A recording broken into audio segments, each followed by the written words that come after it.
سلامونه ملګرو، امید لرم چې روغه جوړ وئ. بعضې موضوعګانې داسې وي چې هغه په 2-3 منټه کې نه راګیرېږي او کله چې بیا موضوع تاریخي او سیاسي شي نو هغه بیا وخت خامخا اخلي. د بده مرغه موږ او تاریخي موضوع ته سیاسي موضوع ته هم د ټیک ټاک د ویډیو د ټیک ټاک د یو ډانس کلیپ یا د یو مزاحیه کلیپ په نظر باندې ګورو. دا خو نشي کېدلی چې یو موضوع تاریخي وي یا سیاسي وي او هغه په یو څو سیکنډه کې یا په یو منټ دوه کې راګیره شي. بهرحال موضوع زما نن دا ده چې په بنګلادیش کې کومه احتجاجونه شوي، کومې احتجاجي مظاهرې شوي دي او د هغې احتجاجي مظاهرو له کبله د هغې د وجې شیخ حسینه واجد د بنګلادیش نه وتښتېدله او تر اوسه پورې ویل کېږي چې په هندوستان کې ده، خو لا پوره معلومات نشته. بهرحال ای به په هندوستان کې شاید د هندوستان نه بل ملک ته لاړ شي یا هلته پاتې شي. تاسو به لیدلی وي د کله نه چې شیخ حسینه واجد د بنګلادیش نه وتېده نو زمونږ اخوانیان بایګان، تاسو ته به زمونږ اخوانیان بایګان معلوم وي چې اخوانیان زمونږ څوک دي. یو خوا اخوانیان بایګان ښایي ولس ته په سوشل میډیا په میډیا باندې چې زمونږ طاقت هم ولیدلو، بل خوا پاکستانی نشنلستان په نیوز باندې په مختلف سوشل میډیا پلیټ فارمونو باندې ولس ته ښایي چې زمونږ سره چا غداري کړې وه نو موږ د هغې څه انجام وکړو. دا خلک د تاریخ نن دی خبر، زه لږ د دې تاریخي بیکګراونډ ته ځم چې د دې تاریخي بیکګراونډ سره دې څه غواړي زمونږ دا خلک څومره په خوبي دنیا کې پروت دی، کومې ده چې په انګلیش کې اټوپیا ویلی کېږي. څومره زمونږ خلک د امیجینیشن ښکار دی، څومره زمونږ خلک د بین الاقوامي معاملاتو نه لرې دی. چېرته چې د دې د خواهشاتو مطابق کار کېږي نو هغه دوی په خپله کاته کې اچوي او د دې روح ته پې هغه ارضي تسکین میلاویږي. د خپل روح د هغې فرضي ارضي تسکین حاصلولو دپاره بیا مختلفې تیورۍ وړاندې کوي او دنیا په هر ګوټ کې چې څه واقعیات د در خواهش مطابق کېږي نو هغه د خپله فتحه ګڼي. تاسو به د تیونس نوم اورېدلی. تیونس د شمالي افریقې یو عرب هیواد دی. د نن نه تقریبا 14 کاله مخکې په تیونس کې مظاهرې پیل شوې د هغې وخت د باچا زین العابدین خلاف او په هغې کې تر ټولو نه غټ رول اخوانیانو ادا کړی. هغه اخوانیان کوم چې د حرکت النهضة الاسلامیه په نوم باندې په تیونس کې یادېږي. دا تنظیم تقریبا د نن نه 40 کاله پخوا د تیونس اخواني سکالرانو جوړ کړی و چې د دې مفکوره د دې افکار د مودودي او د سید قطب په افکارو باندې ولاړ دي.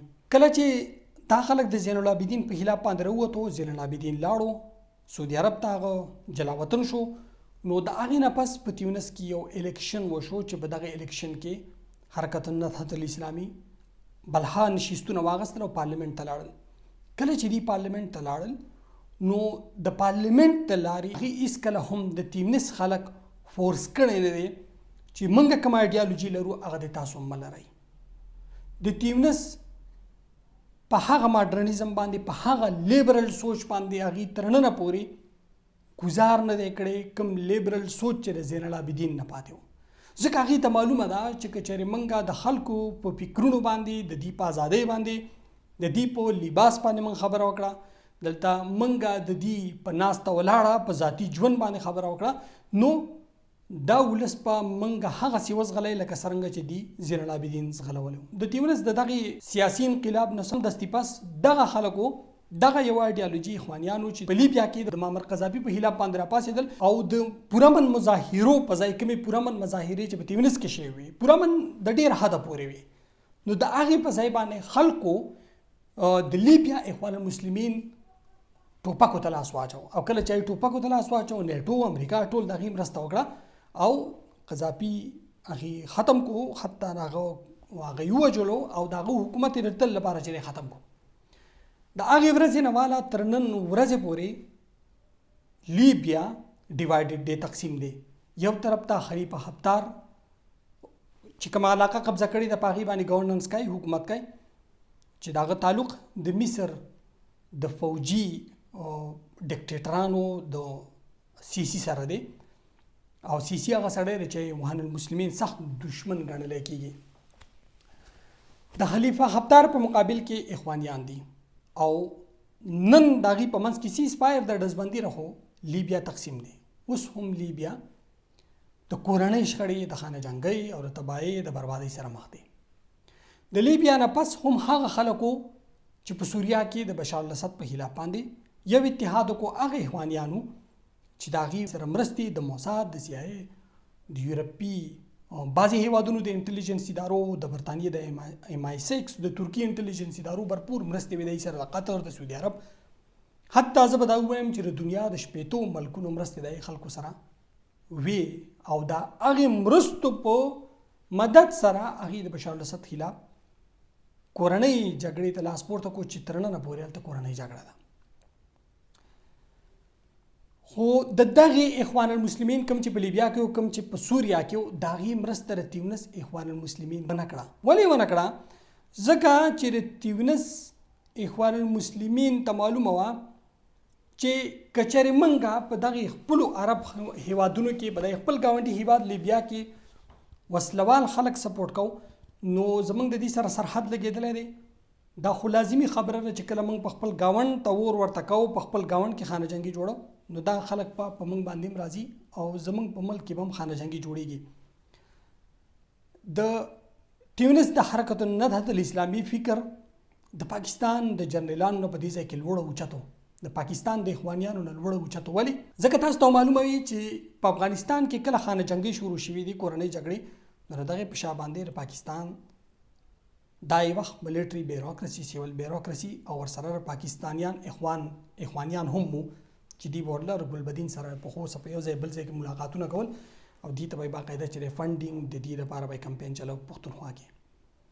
نن په پښتونخوا باندې هغه شی راوړېدو دلته کې 80,000 پښتانه په دې کې پولیس په دې کې سیول ادارو خلک هغه مړ کړی شو. خو دې خلکو ته احساس ونه شو دي تر اوسه پورې په افغانستان کې د خپل هدف پورې تر اوسه پورې چې هغه شیطاني او هغه کېل جاری ساتي. نو دلته کې خو دې ډیفرنس ته وګورئ د اختلاف ته وګورئ د دواړو نظریو په منځ کې چې د تیونس اخوانیان څومره خپل ملک تجمن دي خپل ولس تجمن دي د خپل ملک سره مینه محبت ساتي او زمونږ اخوانیان چې د دین هر ځای په لړزان دي. اوس راځو ترکی ته. تاسو ته معلومه وي چې نن 10 کاله مخکې په ترکی کې د اردوغان په خلاف باندې ناکامه فوجي بغاوت شو. دغه فوجي بغاوت چا ناکامه کړو؟ دغه د ترکی اخوانیانو نه ناکامه کړي بلکې د ترکی د سیول سوسایټي خلکو د ترکی لیبرل خلکو ترکی نیشنلیست ګوندونو او په دغه کې صحافیان په دغه کې مولایان په دغه کې مذهبي طبقات حتی د هر مکتبه فکر خلک په دای کې شاملو او د اردوغان حکومت بچ کړو. په هغه وخت کې د دای خلکو د اردوغان سره کار نه بلکې د خپل ملک د نظام د بچ کېدلو سره کارو چې خپل ملک نظام دی بچ کی او دغه سي دی آزاد ژوند وکي دیموکراسي د لاري د جمهوریت د لاري. ځکه چې د دای خلکو ایکسپیرینس د فوجي ډیکټیټرانو سره مخ کې شو. په دای کې چې کم خلک وجل شي نو پای کې د اردوغان د ګون خلک دومره نه وسومره چې د مخالف ګوندونو خلکو د اردوغان په مخالفت کې چې کوم ګوندونه دي په ترکی کې نو هغه په کوم قرباني ورکړي و. ځکه چې ته معلومه چې زمونږ په ملک کې دا جمهوریت سلسله روانه نو موږ به چې خپل کوم مفکوره لرو کوم منشور لرو نو هغه به موږ داغه د لارې او موږ د خپل ولس خدمت وکړو. موږ به پارلیمنت ته لاړ شو موږ به اسمبلی ته لاړ شو موږ به د خلکو باندې د خپل منشور د لارې چې خپل حکومت وکړو. موږ ته هم یو ځل چانس میلاو شي د جمهوریت د لارې کله چې دا جمهوریت پروسه جاری نو هم هغه وجوه چې د ترکی اخوانیان نه وتل د اردوغان سره ودرېدل. د ترکی اخوانیان اکثریتي چې اردوغانیان دي د اردوغان د ګون خلک چې اخوانیان دي خو د ترکی نشنلیستان لیبرل او صحافیان حتی د هر مکتبه فکر خلک په دغه مظاهره کې په دغه پروتست کې کوم چې د آرمي په خلاف پای کې شامل او هغه پای کې سلګونو قرباني ورکړي د ورکران جنو تلاړل پای وخت کې څوک زخمیان شو څوک چې وجل شو. بهرحال هغه د خپل ملک نظام بچ کو. په دلته کې زمونږ اخوانیانو بایګانو دا خبره کوله چې وګورئ د ترکی خلک سوره مسلمانان سوره غیور خلک ته سوره بادر خلک ته ځکه چې هغه یو مسلمان صدر بچ کو. ودلته د حقیقت نه نو خبر چې د ترکی خلک د اردوغان په شابه نه ولاړ بلکې د آی وخت د نظام په شابه نه ولاړ. هغه غوښتل چې زمونږ نظام بچي. دلته کې بیا د اردګان په حواله سره زمونږ اخوانیان بایګان دا خبره کوي چې یو صحیح مسلمان د ټیک تر هغه مسلمانۍ سره زمونږ کار نشي، صحیح دی غلط دی داغه سره زمونږ څه کار دی، یا اخوانی دی یا نه دی. خو داغه په تاریخ باندې او داغه د حکومت په پالیسو باندې زمونږ اخوانیان بایګان نه دي خبر چې هغه څه پالیسی لري او داغه میشن څه دی. لومړی خو هغه د اخوانیت نه د مسلمانۍ نه زیات نېشنلیست دی. په دې باندې باید تاسو خبرې چې هغه یو نېشنلیست دی. ټیک ته اسلامي افکار بم لري یا جدا خبره ده، خو داغه په اسلامیت کې نېشنلیزم رانغاړل شوی دی. تاسو ته په معلومه یا نه د مرکزی اسیا کم ته چې موږ سنټرل ایشیا وایو یا په اردو کې وسطی اشیا وایو، د دغه هیوادونو اکثریت خلک ترکون نسل خلک دی. ترکمانستان، ازبکستان، اگر کرغیزستان پورې، د آذربایجان پورې، دا ټول خلک ترکون نسل دی. د افغانستان د شماله پورې، د فاریاب پورې، دا خلک چې ترکون نسل خلک دی. تاسو ته معلومه وي دوستم هم ترکون نسل دی. د ترکانو نېشنلیزم ته ګوره چې کله دغه دوستم د اخواني ګلبدین حکمتیار په خلاف باندې جنگيږي او دغه ترکون نسل دوستم خرابيږي، شکست ورته کیږي، نو دغه ترکون نسل دوستم د اخوانی نه دی بلکې پوخانه کمیونست دی. دی به ځي ترکی ده، ترکی به د باقاعده پروتوکول ورکوي، د بکور ورکوي، د نور مراعات ورکوي. او کم اخوانی ګلبدین چې دغه په خلاف باندې جنگيږي، کم چې په ایډیالوژي د اردګان سره تړلې شوی دی، دغه د ګوند سره تړلې شوی دی، یو رګ یو ریښه لري په فکري او ایډیالوژي په بنیاد باندې، نظریاتو په بنیاد باندې، نو بیا دغه ګلبدین حکمتیار په ترکی ته نه ځي، دی بیا پاکستان ته راځي پناه واخلي چې بد وخت پې راشي، یا به د ایران ته ځي، خو دی به ترکی ته نه ځي. نو دلته کې تاسو دې ته وګورئ چې ترکان اخوانیت پالي که نه قومیت پالي. قومیت پالي ځکه چې د اخواني په بدل باندې هغه کمیونست دوستم ته پناه ورکوي، هغه ته پروتوکول ورکوي. بیا که موږ راشو نو د افغانستان هزارګان بایګان هغه په عقیدوي لحاظ سره، د فرقې په لحاظ، د مسلک په لحاظ سره چې دی هغه شیعاګان دي. د شیعاګانو او د اخوانیانو په ایډیالوژي کې څومره فرق دی. په سوریه کې شیعه، علوي یا اخوانیان دا خلک د یو بل سره داسې دي لکه اور او اوبه، خو بیا چې په هغه هزارګانو دای په مشرانو باندې سخت وخت راشي، دا به ترکی ته ځي، ترکی به هغې د پروتوکول ورکوي. ولې؟ ځکه چې هزاره خلک هم ترکون نسل خلک دي. په دې باندې باید تاسو خبر یې. نو دلته کې د موجوده ترکی نظام چې کوم ولاړ دی، اردګان چې کوم پلانینګ لري، نو هغه په اسلامي ایډیالوژي کم او په ترکی نېشنلیزم باندې زیات ولاړ دی. تاسو صرف یوازې دې ته وګورئ چې کله سوویت یونین مات شو، نو آذربایجان او د ارمینیا په منځ کې یو علاقه پاتې شوه متنازعه، چې هغې ته ویلی شي نګورنو کراباخ، کوم ته چې ارمینین خلک ارتساخ وایي. ارتساخ دا زرګونه کاله پخوانی تاریخ لري، په دې کې ارمینین کرسچین و عیسایان وبکې، خو چې کله آذربایجان سره د هغې شخړې راغلې، په منځ کې سوویت یونین راغی، شوروي اتحاد راغی، نو د هغې آبادي په هغې علاقو کې کمه شوه او دلته آذري خلک آباد شو. بیا چې کله سوویت یونین مات شو، نو دغه علاقه نګورنو کراباخ دا سوویت یونین آذربایجان ته پرېښودله او بین الاقوامي چې کوم انټرنیشنل کمیونټي ده، نو دغه علاقه هغې د آذربایجان برخه وګڼله. خو په دغې کې اکثریت چې د ارمینین خلکو، خو بیا هم د هغې کلیم مو په دغه علاقه باندې د آذربایجان داسې ویلی کېږي چې په دغې کې کوم آذري خلک آباد و، ترکون نسل خلک آباد و، نو ارمینیانو په څه وخت کې وکاږلی د دې علاقې نه، او دلته مخکې مې یو جګړه شوې وه، د آذربایجان پوج ته شکست شوی و، د ارمینیا پوج ورته شکست ورکړی و. دا هغه دور و چې په کله په ترکي کې ډیکټیټرشپ پوجیانو په ترکي کې، خو چې کله اخوانیان راله، نو هغې د آذربایجان فوج په خپلو خپو باندې ودرو، ځکه چې د ترکی فوج خو منلی شوی فوج او نیټو دویم غټ فوج دی د امریکې نه، بس د فرانس نه د هغې چې تعداد څه د فرانس د فوج نه، د جرمني برطانیې د فوج نه، د ترکی فوج د نیټو دویم طاقتور فوج دی. د هغې سره ټکنالوژي هم د هغې د آذربایجان د فوج مرستې شروع کړې، هغې ته نوې ټکنالوژي ورکړه، او ښه غرب آذربایجان زموږ د سترګو د مخې هغه ارتساخ کوم ته چې نګورنو کراباخ ویلی شي، هغه یې ازاده کړه د ارمینیا نه، په خپل کنټرول کې راوستله. د چا په مدد سره؟ د ترکي په مدد سره. ولې؟ ځکه چې ازهري خلک ترکو نسل خلک دي، ځکه ترک خلک دي. دلته کې بیا که چېرې مسلمانۍ له موږ راولو چې ارمینین کرسچینو عیسایانو او د آذربایجان خلک مسلمانانو، نو په عقیدوي او مسلکي لحاظ سره اردگان اخوانی دی، سنی مسلمان دی، او د آذربایجان خلک شیعهګان دی. نو دلته په مسلکي بنیاد سره، په دینی بنیاد سره د هغې په منځ کې څومره ډیفرنس دی، څومره اختلاف دی د دواړو د عقیدو، خو بیا هم ترکان ځي او د هغې مرسته کوي. ولې کوي؟ ځکه چې ترکو نسل دي.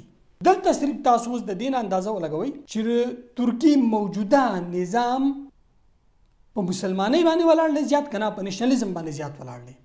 په نیشنلیزم باندې مرکزي اشیا کوم د چې وسطي اشیا موږ وایو، دا په دنیا کې تر ټولو نه زیات د ګیس او د تیلو ذخایر لري، او د امریکې د ډېر وخت نه په دې باندې نظر دی چې په سنټرل اشیا کې خانه جنګۍ جوړې کړو، او دغسې د هغې سیکورټي سیسټم په خپل لاس کې والو. خو امریکا نشي کولی. ولې نشي کولی؟ ځکه چې په سنټرل ایشیا باندې د ترکي انفلوئنس زیات دی، اثر یې زیات دی، او امریکې ته پته هم ده که چېرې موږ دلته کې خپل دغه شروع کوو، کوم چې موږ په منځني ختیځ کې وکړو، د عراق سره، د لیبیا سره، د تیلو د ګیسو نه د مالامال عرب ملکونو سره، نو که چېرې دا کار موږ دلته په مرکزي اسیا کې کوو، نو ترکان د کوکاز نه والا او د ترکمنستانه پورې دا به زموږ په خلاف باندې ودرېږي، او موږ به دلته کې چېرې په یو پلان کې هم کامیاب نشو. دا د امریکې سره چې دوره یره ده او دی دا کار نشي کولی په سنټرل ایشیا کې، نو دا یره د ترکي نیشنلیزم ده، ځکه چې په ترکي کې نیشنلیزم دی. تاسو که یو بلې خبرې ته فکر وکړو، زه 2 وارې ترکي ته لاړم په تیر کال کې. د ترکي خلک پاکستانیانو ته په بد نظر نه ګوري به بالکل شته به کې ښه بد خلک په هر ځای کې، خو که چېرې پولیس ته خبر لاړه، د هغې اډمنسټریشن ته خبر راغله، د هغې امیګریشن ته خبر لاړه، نو د هغې امیګریشن، د هغې حکومت، د هغې پولیس د پاکستانی په نسبت باندې ترکو نسل خلک زیات خوښوي. هغه به د سینکیان، د یوغور، کوم چې یوغور مسلمانان ورته موږ وایو، یوغور مسلمان به هغه د پاکستانی مسلمان نه زیات چې د خپل ګڼي. ولې به یې ګڼي؟ ځکه چې یوغور ترکو نسل دي. په ترکي کې په زرګونو، په لکونو یوغور آباد دي، د هغې سره به کاغذونه نه، د هغې سره به اسناد نه، لیګل ویزا ډاکومنټس د یو سره هم نه، او خپل کاروبارونه کوي، آزاد ګرځي. ولې ګرځي؟ ځکه چې هغه ترکان دي، یا ترکو نسل خلک دي. نو په دې خبره باندې ځان خلاص کوي چې دلته کې دا کوم منګه اخواني او مسلماني چورن خرڅان، دا نور په دنیا کې نه چلیږي، ځکه چې په دنیا، موجوده دنیا په نیشنلیزم باندې ولاړه ده، په نیشنلیست افکارو باندې ولاړه ده. هر څوک دا خلک خپل ګوندونه لري، د اسلامي منشور لري، او د دې ګوندونو په دنیا کې چې کوم دي، کوم چې تاسو ته ما یاد کو، لکه تیونس حرکت النهضة الاسلامیه، یا د ترکي اخوانیان، اردگان ګروپ والا، ډلې والا، پارټۍ والا، د دې آیینونه، د دې منشورونه که هر څومره اسلامي، خو په دې کې نیشنلیست ایډیالوژي شامله ده. د یوغورو پورې چې کوم ترکان دي، نو د هغې خبره چې دی د ترکي ترکان کوي، د هغې د حقونو، د هغې د ژوند، د هغې د ژوند د ژغورنې او د هغې د نسل د بچ کولو کوشش هغه کوي، ترکي کوي. اوس دلته کې راځو د بنګلادیش معاملاتو ته، چې په بنګلادیش کې کومې مظاهرې شوي دي، نوعیت یې څه و، په دې باندې زه خبره نه کوم، زما ویډیو به اوږدېږي، خو زمونږ اخوانیان بایګان خوشحاله ځکه دي، ځکه چې د دې خلاف کومه ښځه وه، شیخ حسینه واجد، هغه د ملکه وتله، نو اوس دا دی خپله کامیابي ګڼي. اوس دلته کې خبره زه د هغه ایتوپیا کوم په کومه خیالي دنیا کې چې زمونږ اخوانیان پراته دي، د دې اوس دا خیال دی چې ګینې بنګالیان به پاکستانیان شي، اوس دلته به اوس اخوانیان نه شي. وړاندې خو دا خبره یاد وساتئ چې که په بنګلادیش کې اخوانیان هم راځي به، خو پاکستانیت نه راځي. هغلته هغه اخوانیزم نه راځي کوم اخوانیزم چې تاسو په پاکستان کې غواړئ. هلته چې کوم اخوانیزم راځي، نو په هغې کې به بنګالیزم هم پروت دي، په هغې کې به بنګالي نیشنلیزم هم پروت دي، ځکه چې هغه خلک د نورې دنیا اسلامي ګوندونه، مذهبي ګوندونه، هغې خپل هویت، هغې خپلې قومي ګټې پېژندلې دي، خو د بده مرغه زموږ اخوانیانو تر اوسه پورې خپل قومي مفاد، د خپل قوم مفاد، خپلې قومي ګټې ونه پېژندلې دي. تل مدام دي د بل په بادرنګو باندې اوبه اچوي. د خدای په امان.